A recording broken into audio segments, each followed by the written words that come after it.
Sir, 18 ಶಾಸಕರ ಅಮಾನತಿನ ಕುರಿತಂತೆ ಮೊದಲನೇದಾಗಿ ನಿಮ್ಮ ಅಭಿಪ್ರಾಯ ಏನು ಅಂತ? ಅನೇಕ ವರ್ಷಗಳಿಂದ ನಾವು ವಿಧಾನಸಭೆ ಒಳಗೆ ಕೆಲಸವನ್ನು ಮಾಡಿದ್ದೀವಿ, ನೋಡಿದ್ವಿ. ಅನೇಕ ಜನ ಸ್ಪೀಕರ್ಸ್ನ ನೋಡಿದ್ದೀವಿ. ಜಟಾಪಟಿ ಆಗಿದೆ. ಸ್ಪೀಕರ್ನ ಅಟ್ಯಾಕ್ ಮಾಡಿದ್ದಾರೆ. ಸ್ಪೀಕರ್ ಪೋಡಿಯಂ ಹತ್ರ ಬಂದು ಕಾಂಗ್ರೆಸ್ನವರೇ ಸ್ಪೀಕರ್ ಮೇಲೆ ಅಟ್ಯಾಕ್ ಮಾಡಿರೋ ಘಟನೆಗಳು ಅನೇಕ ಇದ್ದಾವೆ. ನಾವು ಹಿಂದಿನ ಘಟನಾವಳಿಗಳನ್ನು ನೋಡಿದ್ರೆ ಖಂಡಿತವಾಗ್ಲೂ ಇಂಥವು ಬಹುತೇಕ ಬಾರಿ ನಡೆದಿದ್ದಾವೆ. ಒಂದು ವಾರಕ್ಕೋ ಒಂದು 20 ದಿವಸಕ್ಕೋ 25 ದಿವಸಕ್ಕೋ ಅಮಾನತು ಮಾಡ್ತಾಯಿದ್ರು. ಈಗ ಜಟಾಪಟಿ ಇವರು ಏಕ್ದಮ್ 6 ತಿಂಗಳ ಕಾಲ ಇವ್ರನ್ನ ಅಮಾನತು ಮಾಡೋದು ಸರಿ ಇಲ್ಲ, ಅಕ್ಷಮ್ಯ ಅಪರಾಧ ಇದು. ಕಾರಣ ಏನು ಅಂದರೆ,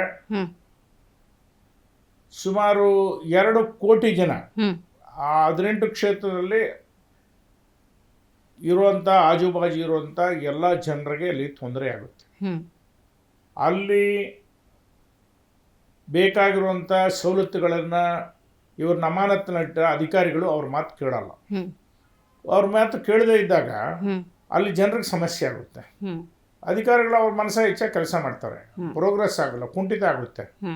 ಆವರೇಜ್ 2 ಲಕ್ಷ ಜನ ಇಟ್ಕೊಂಡ್ರೆ 18 36 50 ಲಕ್ಷ ಜನಕ್ಕೆ ಎಷ್ಟು ತೊಂದರೆ ಆಗಿದೆ ಅನ್ನೋದನ್ನು ತಾವೇ ಗಮನಿಸಬೇಕು. ಸೊ ಅದನ್ನು ಗಮನದಲ್ಲಿ ಇಟ್ಕೊಂಡು ಸ್ಪೀಕರು ಕೂಡ ನಡ್ಕೋಬೇಕು. ಈಗಲಾದರೂ ಆಯಿತು, ಅವ್ರಿಗೆ ಅಸಮಾಧಾನ ಆಗಿದೆ, ಅವ್ರನ್ನ ಅಮಾನತು ಮಾಡಿದ್ದಾರೆ, ಆದರೆ ಅದನ್ನು ಕೂಡಲೇ ರದ್ದು ಮಾಡಬೇಕು ಅನ್ನೋ ಒತ್ತಾಯವನ್ನು ಖಂಡಿತವಾಗ್ಲೂ ಸಾರ್ವಜನಿಕರು ಮಾಡಬೇಕು, ನಾವು ಮಾಡ್ತಾ ಇದ್ದೀವಿ. ನಿಮ್ಗೆ ಅನಿಸ್ತಾ ಇದೆಯಾ ಇದು ಸರ್ವಾಧಿಕಾರಿ ಧೋರಣೆ, ಈ ನಡೆ ಸ್ಪೀಕರ್ ನಡೆದುಕೊಂಡಿದ್ದು? ನಾವು 2 ರೀತಿ ಇದೆ ಅಲ್ಲಿ.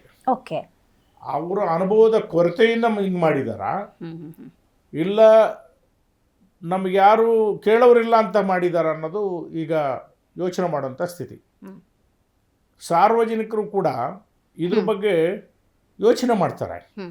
ಏನಪ್ಪ 6 ತಿಂಗಳು ಈ ಕಾಂಗ್ರೆಸ್ನವರು ಈ ಥರ ಧೋರಣೆಯನ್ನು ವರ್ತನೆ ಮಾಡ್ತಾ ಇದ್ದಾರೆ, ಈ ರೀತಿಯಲ್ಲಿ ನಡವಳಿಕೆ ಇದೆ ಅಂತೇಳಿ ಜನರಲ್ಲಿ ಕೂಡ ಕೆಟ್ಟ ಭಾವನೆ ಈಗಾಗಲೇ ಪ್ರಾರಂಭ ಆಗಿದೆ. ಇವರು ತಿಳ್ಕೊಂಡಿದ್ದಾರೆ ಅಧಿಕಾರ ಇದೆ, ಎಲ್ಲ ನಮ್ಮ ಪರವಾಗಿದೆ ಅಂತ ಹೇಳಿ. ಇದು ಸರ್ವಾಧಿಕಾರಿ ಧೋರಣೆ ಅನ್ನೋದ್ರಲ್ಲಿ 2ನೇ ಮಾತಿಲ್ಲ. 100ಕ್ಕೆ 100 ಪಾಲು ಗೌರವಾನ್ವಿತ ಸ್ಪೀಕರ್ ಅವರು ಇದನ್ನ ಪುನರ್ ಪರಿಶೀಲನೆ ಮಾಡಿ ಆದಷ್ಟು ಬೇಗ ಇದನ್ನ ಇತ್ಯರ್ಥ ಮಾಡಬೇಕು. ಇದ್ರೆ ಸ್ಪೀಕರ್ ಇಂದಲೇ ಜನರಿಗೆ ದ್ರೋಹ ಮಾಡದಂಗೆ ಆಗುತ್ತೆ. ಹಲವು ಬಿಜೆಪಿ ನಾಯಕರು, ನಿಮ್ಮಂತ ಹಿರಿಯರು ಒಂದು ಪ್ರಮುಖ ಅಂಶವನ್ನ ಉಲ್ಲೇಖ ಮಾಡಿದ್ರು.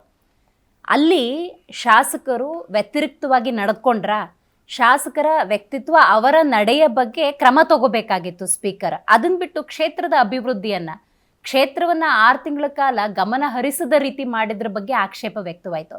ಈಗ ಅಲ್ಲಿ ಶಾಸಕರು ತಪ್ಪಾಗಿ ನಡ್ಕೊಂಡ್ರ, ನೆಕ್ಸ್ಟ್ ಸಭೆವರೆಗೂ ನೀವು ಬರಂಗಿಲ್ಲ, ಹೊರಗೆ ಹೋಗಿ ಅಂತ ಹೇಳ್ಬೋದಾಗಿತ್ತು. ಅದನ್ನ ಬಿಟ್ಬಿಟ್ಟು 6 ತಿಂಗಳು ಅನ್ನೋದು ದೊಡ್ಡ ನಂಬರ್ ಸರ್. 6 ತಿಂಗಳ ಕಾಲ ಕ್ಷೇತ್ರದ ಬಗ್ಗೆ ಗಮನ ಹರಿಸದ ಹಾಗೆ ಜವಾಬ್ದಾರಿ ವಂಚಿತರಾಗಿ ಸ್ಪೀಕರ್ ಮಾಡಿಬಿಟ್ರ ಅಂತ. 100ಕ್ಕೆ 100 ಪಾಲು ಸ್ಪೀಕರ್ ಮಾಡಿದ್ದಕ್ಕೆ ನಾವು ಯಾರೂ ಒಪ್ಪಲಕ್ಕೆ ಸಾಧ್ಯ ಇಲ್ಲ, ಸಾರ್ವಜನಿಕರು ಒಪ್ಪೋದಿಲ್ಲ. ಕೇವಲ ನಾವು ಪ್ರಜಾಪ್ರತಿನಿಧಿಗಳಾಗಿ ಕೆಲಸ ಮಾಡಿದವರು ಒಂದೇ ಅಲ್ಲ, ಯಾರೂ ಒಪ್ಪಲ್ಲ ಇದನ್ನ. ನೀವು ಅವ್ರಿಗೇನು ಬೇಕಾದ್ರೂ ನೀವು ಹೇಳಿದಾಗೆ ಶಿಕ್ಷೆ ಕೊಡಲಿ, ಆದರೆ ಜನರ ಹತ್ರ ಹೋಗಿ ಕೆಲಸ ಮಾಡೋಕ್ಕೆ ಅವಕಾಶ ಮಾಡದೇ ಇರೋ ರೀತಿಯಲ್ಲಿ ಇವರು ನಡ್ಕೊಂಡಿರೋದು ಅಕ್ಷಮ್ಯ ಅಪರಾಧ. ಅಶೋಕ್ ಅವರು ಮನವಿ ಪತ್ರವನ್ನು ಸಲ್ಲಿಸಿದ್ರು, ಆ 18 ಶಾಸಕರ ಅಮಾನತನ್ನ ರದ್ದು ಮಾಡಿ ಅಂತ. ಸ್ಪೀಕರ್ ಯುಟಿ ಖಾದರ್ ಅವರು ಸಕಾರಾತ್ಮಕವಾಗಿ ಸ್ಪಂದಿಸಿದ್ದಾರೆ. ಅಶೋಕ್ ಅವ್ರ ಸ್ಟೇಟ್ಮೆಂಟ್ ಇದು. ಸರ್ಕಾರದ ಜೊತೆ ಮಾತುಕತೆ ನಡೆಸ್ತೀನಿ ಅಂತ ಯುಟಿ ಖಾದರ್ ಅವರು ಹೇಳಿದ್ರಂತೆ. ಈಗ ಸಭಾಪತಿ ಸ್ಥಾನದಲ್ಲಿದ್ದವರು ಸರ್ಕಾರದ ಜೊತೆ ಮಾತನಾಡಕ್ ಬರಲ್ಲ, ಅದು ಅವರ ವಿವೇಚನೆಯಲ್ಲಿ ತೆಗೆದುಕೊಳ್ಳುವಂತ ನಿರ್ಧಾರ. ಹಾಗಾಗಿ ಸ್ಪೀಕರ್ ಯುಟಿ ಖಾದರ್ ಅವರು ಕೊಟ್ಟಂತ ಸ್ಟೇಟ್ಮೆಂಟ್ ಬಗ್ಗೆ ಏನು ಹೇಳ್ತೀರಿ? ಅವರು ಸರ್ಕಾರದ ಕೈಗೊಂಬೆ ಆಗಬಾರ್ದು. ಸ್ಪೀಕರ್ ಅವರು ತಿಳುವಳಿಕೆ ಇರುವಂಥ ವ್ಯಕ್ತಿ, ಸ್ವಲ್ಪ ಬುದ್ಧಿವಂತರೇ, ಇಲ್ಲ ಅಂತ ತೀರಾ ಅಳ್ಳಗಳಿಯಂಗಿಲ್ಲ. ಆದರೆ ಈ ರೀತಿ ಮಾತುಗಳು ಅವರಿಗೆ ಶೋಭೆ ತರೋದಿಲ್ಲ. ಸ್ಪೀಕರ್ ಅವರು ತುಂಬ ಗೌರವಾದ ಉನ್ನತ ಸ್ಥಾನದಲ್ಲಿರುವಂಥವ್ರು. ಅಸೆಂಬ್ಲಿ ಮಟ್ಟಕ್ಕೆ ಹೇಳೋದಾದ್ರೆ ಅವರೇ ಸರ್ವೋಚ್ಚ. ವಿಧಾನಸಭೆ ಒಳಗೆ, ಅಸೆಂಬ್ಲಿ ಒಳಗೆ ಅವರೇ ಸರ್ವೋಚ್ಚ. ಆ ಸ್ಥಾನದಲ್ಲಿ ಕೂತ್ಕೊಂಡು 6 ತಿಂಗಳು 1 ವರ್ಷ ಅಮಾನತ್ನಲ್ಲಿಡೋದು ದೇಶದ ಇತಿಹಾಸದಲ್ಲಿ ಭಾರಿ ಕಡಿಮೆ.